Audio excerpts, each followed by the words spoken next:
Welcome to episode 4 of Bourbon or Beer. I am Murray from Redhead. We have my good friend Catty from No Good Sons. We've got 10 questions, 10 answers. Let's take it away. Hello and welcome to episode 4 of Bourbon or Beer, Redhead versus No Good Sons. This is the final instalment and tonight features the bassists, myself, Simon, or better known as Catty, and Murray of Redhead. Sit back and enjoy.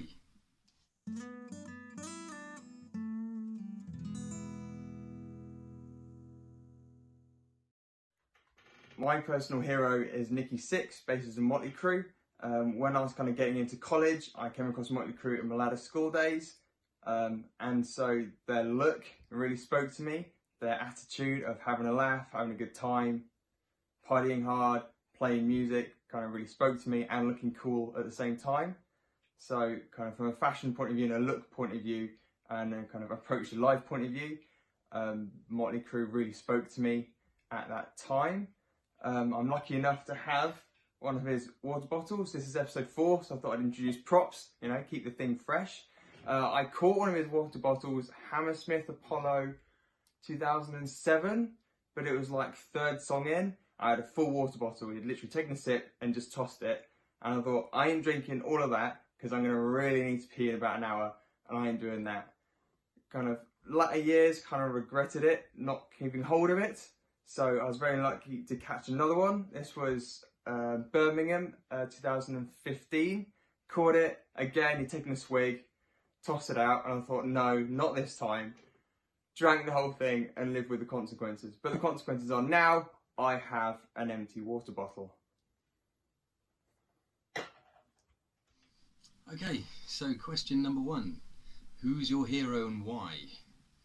Well, growing up, I was very lucky to have parents who just absolutely loved music. There wasn't a minute that went by, really, that they weren't feeding the record deck with new music, and I was just always interested in anything to do with rock or, loved watching Top of the Pops, that sort of stuff. It's the only way you really found out about stuff back then was your parents' influence or what was on TV. But it wasn't until I got to my teenage years, I suppose, or early teens, that I started buying my own records and went out and bought Appetite for Destruction, brought that home, stuck it on. My stepdad turned around and said, "What are you listening to that for, son? You want this?" Gave me Led Zeppelin 2. And that just blew my mind, absolutely. So there we go, guys. First Led Zeppelin for you. Anyway, so I suppose, out of the hundreds of bands and amazing bass players out there, the one that sticks out for me, the one that really just always comes to the table with attitude and a growling sound and an adaptable style is Duff. I know that's going to come a bit of a surprise to everybody. I have 2 anecdotes for you this time, in chronological order. The first one is Eric Griffin, which I met, let me check this. March 31st, 2007. He was then guitarist in the band Wednesday 13. You'll have seen him in the Alien Ant Farm, the movies. He plays the rocker in the crowd scene in that music video. So this was at the Mean Fiddler, centre of London, and that's kind of Tottenham Court Road. It was a converted tube station, so there's only one way in and one way out. So if you waited for long enough outside the venue and the gig finished, the band's going to come out eventually. So myself, my friends at that time, it was always a tense wait between, do we have to literally dash off for the train, or are they going to come out before then? And it's literally leaving it down to the last minute and sprinting through all the tube stations and the tunnels to catch our train home in the hope that, the guys that we'd seen would come out. So Wednesday 13 came out and he got mobbed. The band came out, they got left alone, so we kind of collared Eric Griffin. Got chatting to him, he was very, very drunk. So side of the curb, side of the road, chatting away. He's swaying about. He signs our tickets, which is awesome. I cherish this greatly. And what happens is, being drunk, he takes a step back and steps off the curb and completely bails. And as he steps back and falls, I put my hands up, catch him, and prop him back up to terra firma. He, completely none the wiser, and continues chatting, and everyone's like, cool, blimey, that wouldn't have been great. So he's unaware I saved him. I consider myself having saved him. So that is what this is about. Second one is I shopped at the same clothing rail as Amy Winehouse. Selfridges, London. It was a freestanding rail. I'm leaping through crows, as you do. The clothes part like Moses in the Red Sea, and there is Amy Winehouse, shorter than I was expecting. She kind of looks at me, I can look at her. You're not clothes, I'm not clothes. Oh, okay, and then we keep shopping. I then kind of become aware of the wider surroundings, and I'm like, oh, so that's why the two really beefy guys kind of just there, are just standing there, not really doing a lot. So face to face with Amy Winehouse, shopped at the same clothing rail. Didn't notice she was there because she's shorter than the rail. Bless her. May she rest in peace. Okay, famous people you've met and any awkward moments. As you can imagine, there's been quite a few. I've met a fair few. I used to serve Leo Sayer, Cheggers, Maggie Philbin back in the day. I worked in an off-licence actually with Mike. And those guys can drink, I'll tell you that much. But the most memorable one I think sticks in my head was a gig that I went to in Brixton. It was actually with Lance, the lead singer from Small Town Saviours, and we'd been drinking most of the day. Got down to the gig, amazing gig. I mean, it was something else to hear that sort of music. I mean, this is going back probably 10 years now, and yeah, we actually waited for Hank 3 outside. Lance wanted a photo or a selfie, whatever you want to call it, and I couldn't actually stand up straight, let alone operate my phone. So we finally got to the guy, and I don't think he was very impressed that we were drunk, and but he did find it funny from what I couldn't recall anyway, and ended up taking a couple of photos. Lance said, "You got a shot?" And I went, "Yeah, mate, yeah, let's go." So we headed off back down to the tube because we were literally just about to miss our last tube home, and had a look at the photos, blurry as hell. Lance was not impressed, and yeah, I epic fail basically. So there we go. There are many more, but I'm not going to go into them. I got into playing bass through actually joining Redhead in the first place.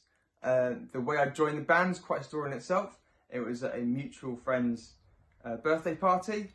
I was into music, Elle was into music, so we got chatting, and he said, "Oh, you know, our bassist is leaving. We're looking for someone.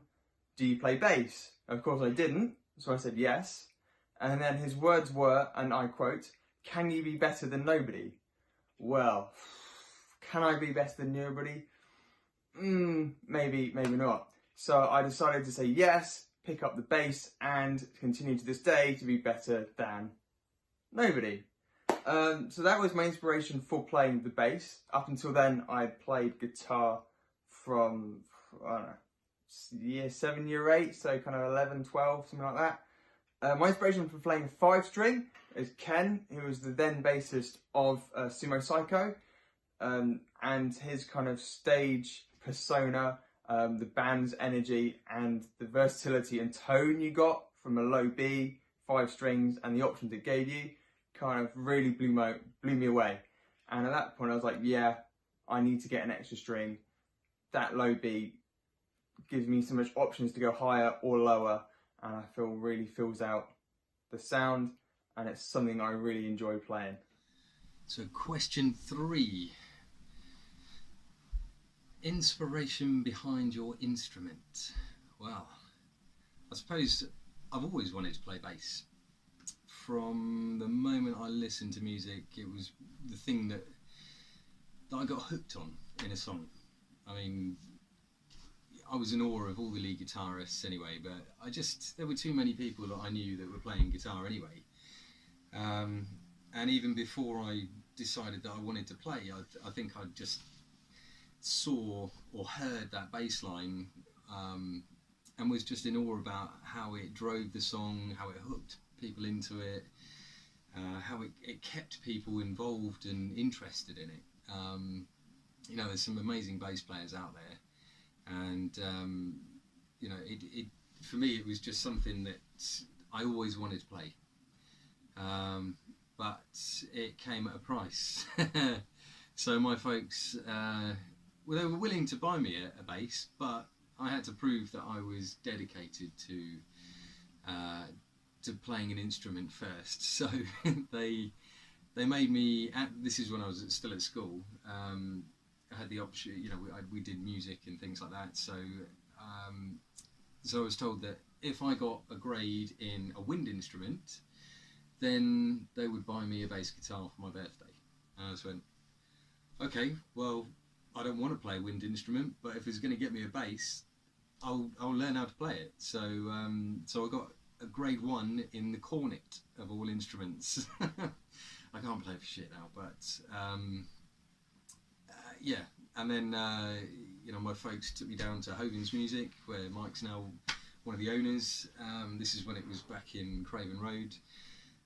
Picked up an Area 2 bass, which was beautiful, and yeah, the rest is history. Basically, just played from there. The worst thing about being in a band for me is travelling to band practice kind of after work. I'm tired, I'm hungry, and I've got like 3 hours of practice coming up, and I'm not going to get home until well past 9, and I'm just flat and just not really feeling it.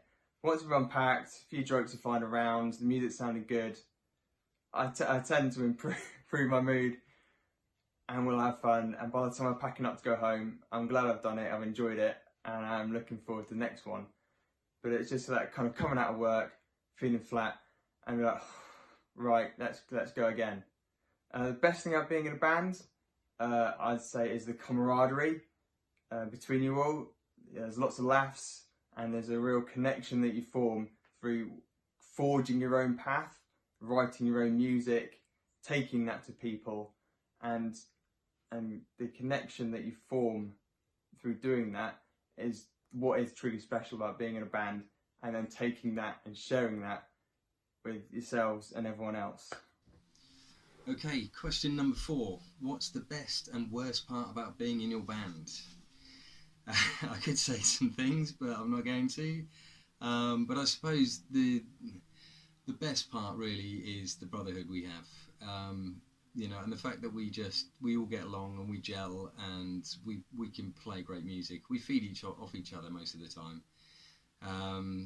You know, the gigging part of it when we could is also one of the highlights and one of the main reasons why I do it. I absolutely love that side of it.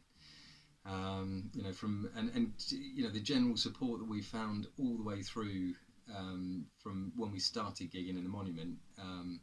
Packing that place out was just, every time we played, was just immense. I have no idea. I mean, we've just got to say massive thank you to all the people that came to those sort of things, and I bet they're so itching to get back at it, like we are.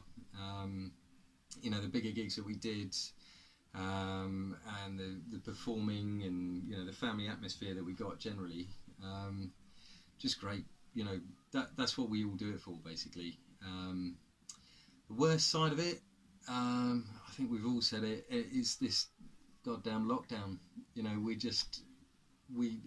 it's so frustrating. We all want to get back in and play, and we all want to play gigs, and who knows when that's going to happen again. So we're trying to make the most of our time and put things like this together for you guys, and you know, hopefully we'll get a few videos, singles, collaborations, that sort of thing sorted out in the next few months. But yeah, not being able to rehearse, gig or anything else like that is just painful, really painful.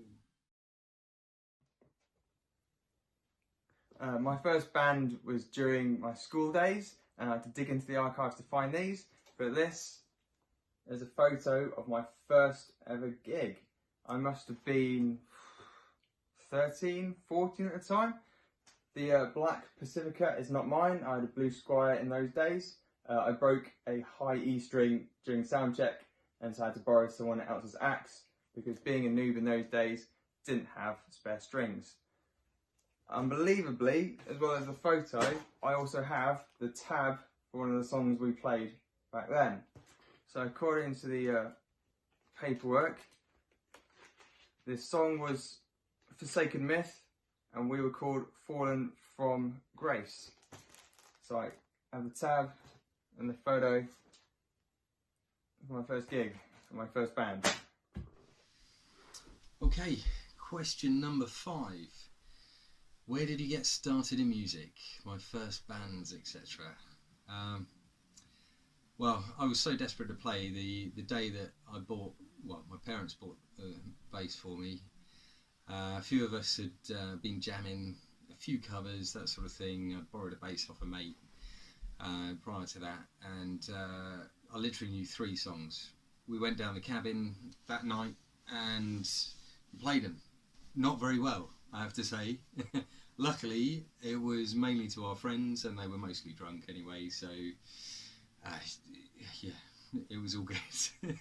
It was fun, my first gig experience, but I suppose from there I was in and out of a few bands with lots of my mates, you know, Reese and Joe, and you know, loads of people back in the day, and we'd sort of, you know, I'd stand in for other people and that sort of thing. But it wasn't really until started the Caffeine Conspiracy with Del and Lance and Mike Karazinski, who's now in America, that I really got a sense of, you know, being able to write our own songs, and you know, a sense of accomplishment that we'd actually achieved something of our own. You know, that we weren't just covering other people's songs really badly. We went through a few lineup changes and things like that, and eventually put out a feeler for an audition for a new drummer, and that's when Mike came along, and lo and behold, dude blew us away. You know, just literally played about 5 or 6 songs, I think, and we just went, "You got the deal, dude. You know, that's it." The rest of the story I won't tell, because it was a lot of fun, but you know. So then we started proper gigging, got some real practice in, and then things didn't quite work out for me in the band, and I decided to concentrate on my career for a bit, but I never stopped playing after that. I always, the bass was my go-to instrument when I wanted to play something, or when I wanted to do something in my own private time, if you like. Never really did find the time to be in another band for a good 4 or 5 years, I think. It wasn't really until I came back to Newbury. I was about 30, so we were going back 13 years. Met Ken, and he was just starting out at that point. So, but he said, "I've got this song, you know, I really want to play it to you." So he came round, we had a jam. I was blown away. You know, I couldn't believe that this dude, what was he, early 20s at that point, had created such an accomplished song at that point. And it just really impressed me and inspired me, and you know, never looked back really. You know, we then got a friend of ours, Phil, who's also a really good friend of Mike's. He came in and played drums, and we just jammed it out for, you know, probably 3 or 4 years. Came up with a whole bunch of songs, and then finally felt ready that we would gig, so we started playing a few gigs in the Monument. We were just a 3-piece back then, called Lucky Six. So this is way before No Good Sons days, you know. And then things started to get a bit more serious. We actually, you know, the fans started to get interested in what we were doing, and we felt a bit more pressure about, all right, we've got to be a bit more serious here. Let's get some more songs going on. And then Phil decided to make a move in his career, so he moved out to Dubai, and we had a vacancy there for a new drummer. Step in Mike, just again, through the fact that we played together many years before that, we still had that ability to gel and just lock everything in, which gave Ken that front stage to just do what he does best, and that's express himself.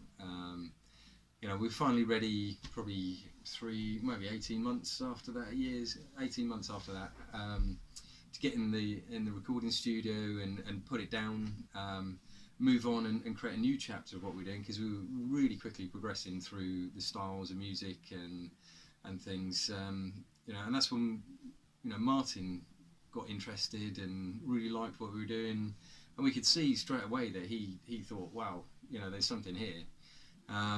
and by the end of that album, he was in the band. He was he was completing that lineup and becoming the, you know, he just made us. He made the band what it is now. So yeah, you know, I'm very grateful for the journey that I've had in the music and the bands that I've been involved with, because I don't think I'd be here now unless it was for all of that. So yeah, there we go. What's coming in the future is Redhead's debut album. Stylistically, we've got a lot of different influences from us each individually. So the songs are all very different, and we've really taken the approach of really let's try and push that and let's explore each song.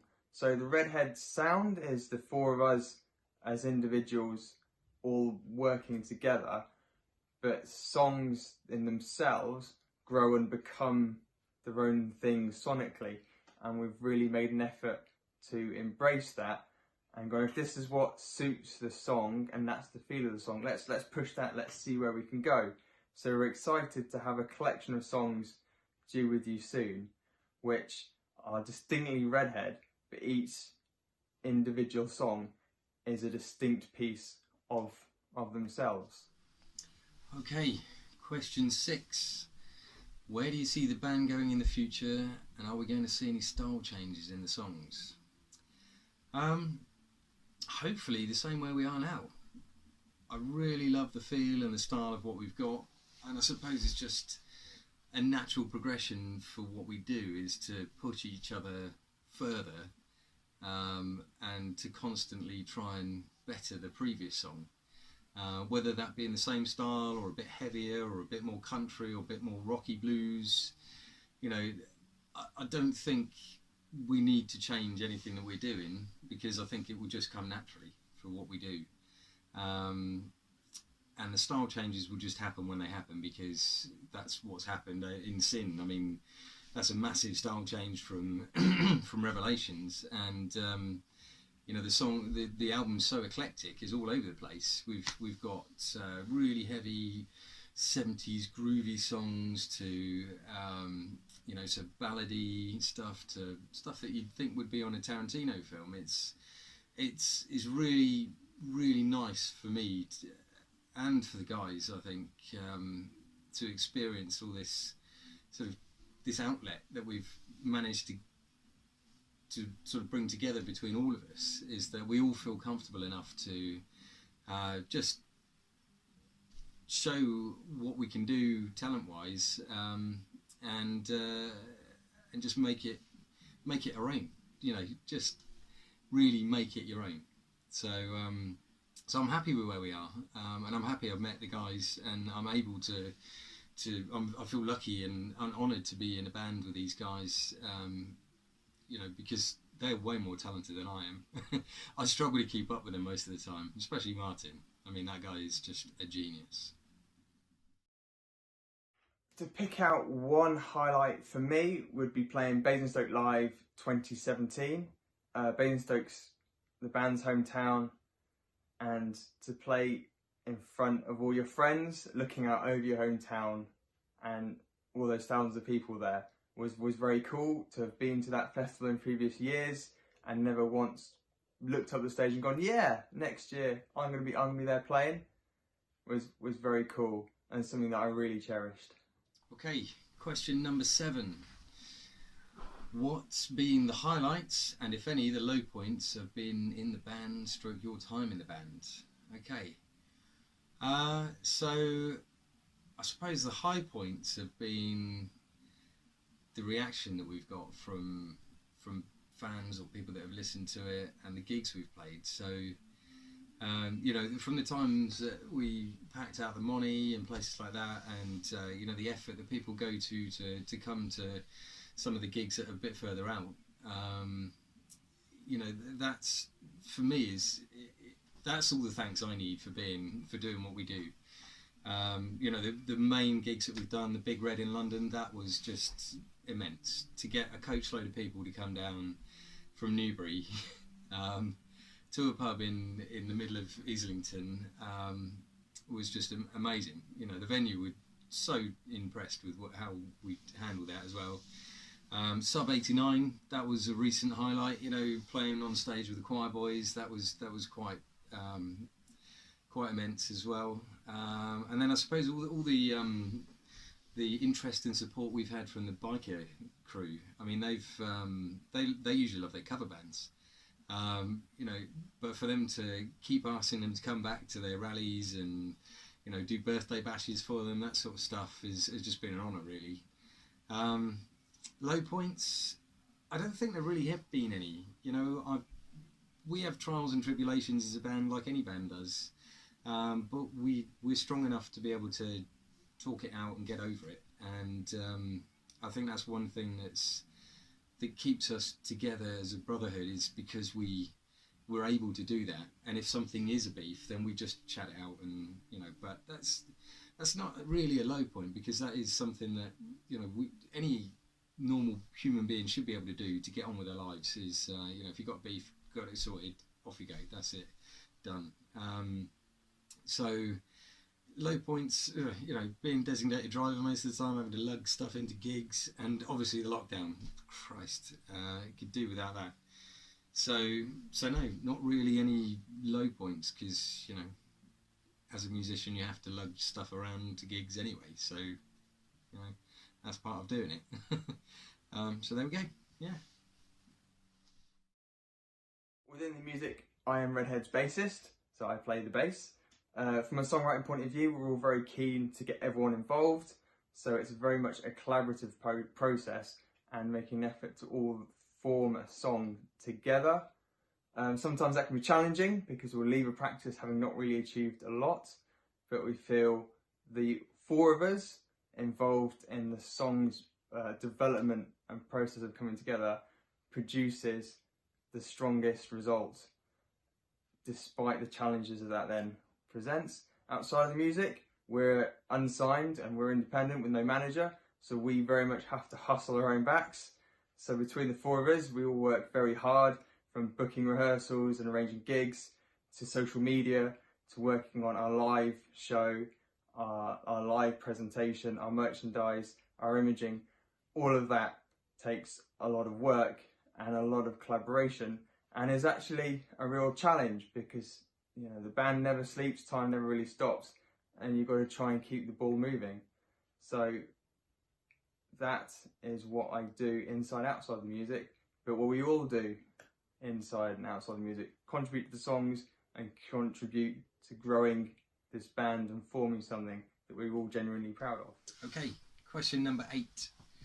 Tell me a bit about yourself and your role in the band, within and outside of the music.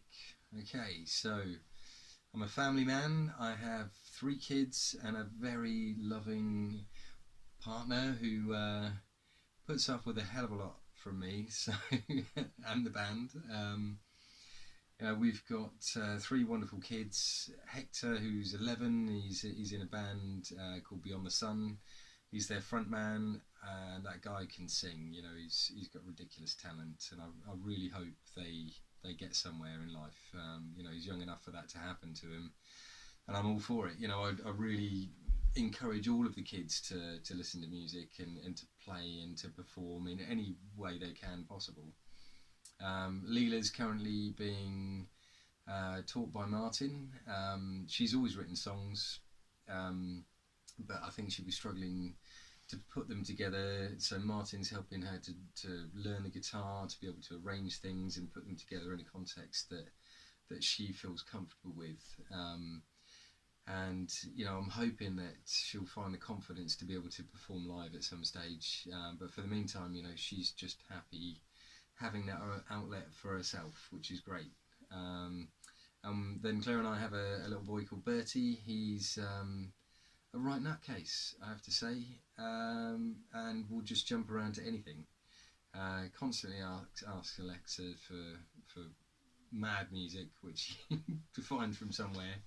But he loves rock, and, you know, that's my main passion, and, you know, I think that he's going to be some kind of mental drummer in the future at some point. But there we go.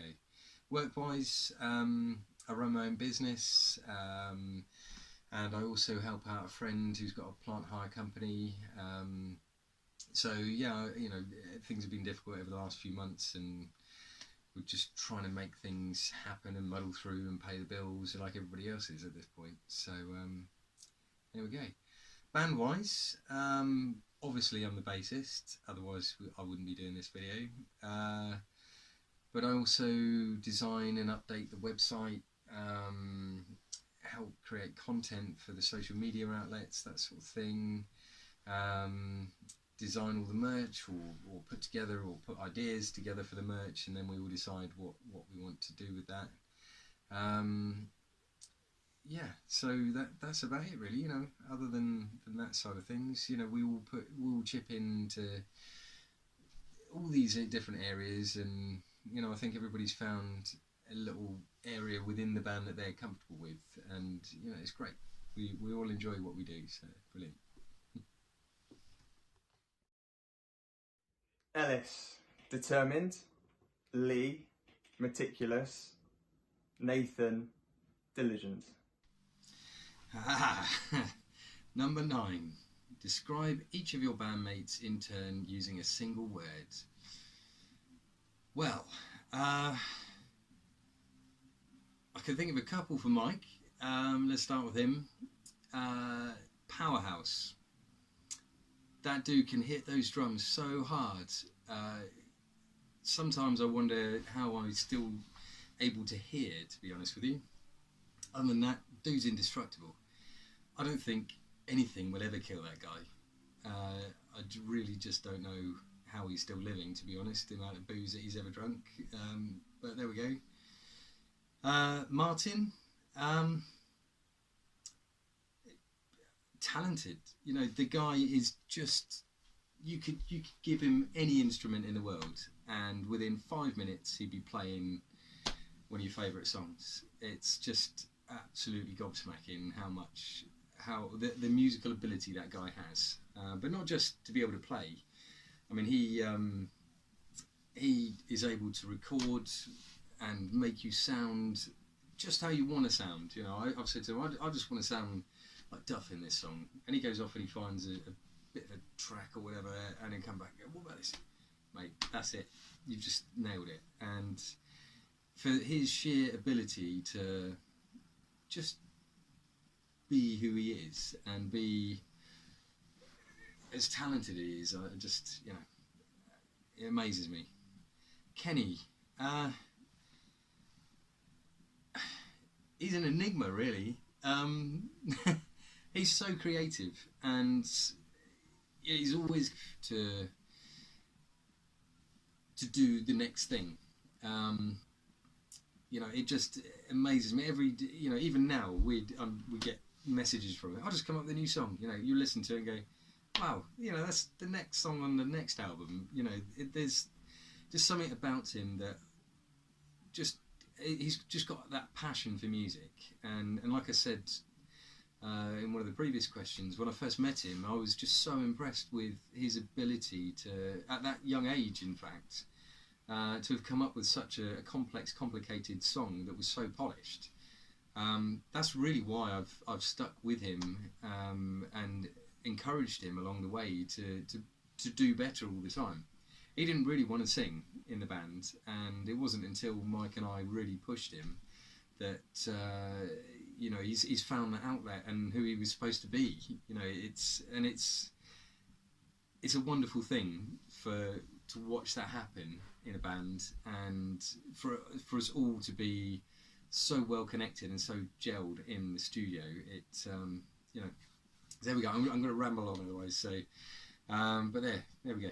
That's the guys. Cheers. The one we've all been waiting for. Bourbon or beer? Well, I myself am gluten-free, so the beer options are rather limited, although I do enjoy a good IPA. Bourbon? Yeah. Or rum? Cheers.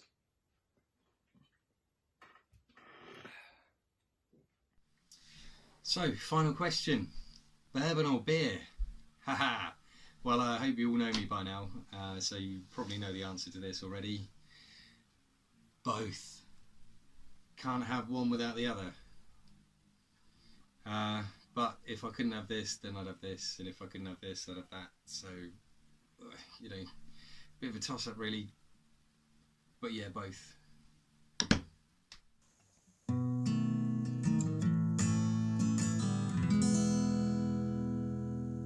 That has been episode 4 of Bourbon or Beer. Subscribe to Redhead and No Good Sons YouTube channels for more. Like and comment on this video, letting us know what you'd like to see more of. For band goings on, nogoodsons.co.uk and rhmusic.co.uk. Go well, and we'll see you soon. Right, I guess that's it, folks. Just want to say a massive thank you to everybody for tuning in and sticking with us and watching us. Really hope you've enjoyed it. It's been a fun experience for us, definitely. I think we've all encountered some demons in front of the camera that we have not liked. I hate being in front of the camera, but you know, when you're up on stage, it doesn't really matter because you're playing. But when you're actually doing it on your own, whole different story. Massive thank you to Redhead, Ellis, Murray, Lee and Nathan. You guys have been excellent throughout this, and you know, we really appreciate you putting in the effort for it. It's been really fun for us, and we hope it has been for you guys too. Big thank you to Ken. I mean, the guy came up with this idea. We were all like, oh, you know, and then we thought, yeah, all right, let's give it a go. It sounds good, but you know, he's the one who's been putting it all together, chasing people, editing it, and you know, taking out all the really bad clips or leaving them in, you know, whatever he wants to do. But you know, he's done a sterling job, and you know, we're forever grateful for that. And I guess we'll be looking to do something else in the future. But until then, it's Bourbon or Beer. See ya.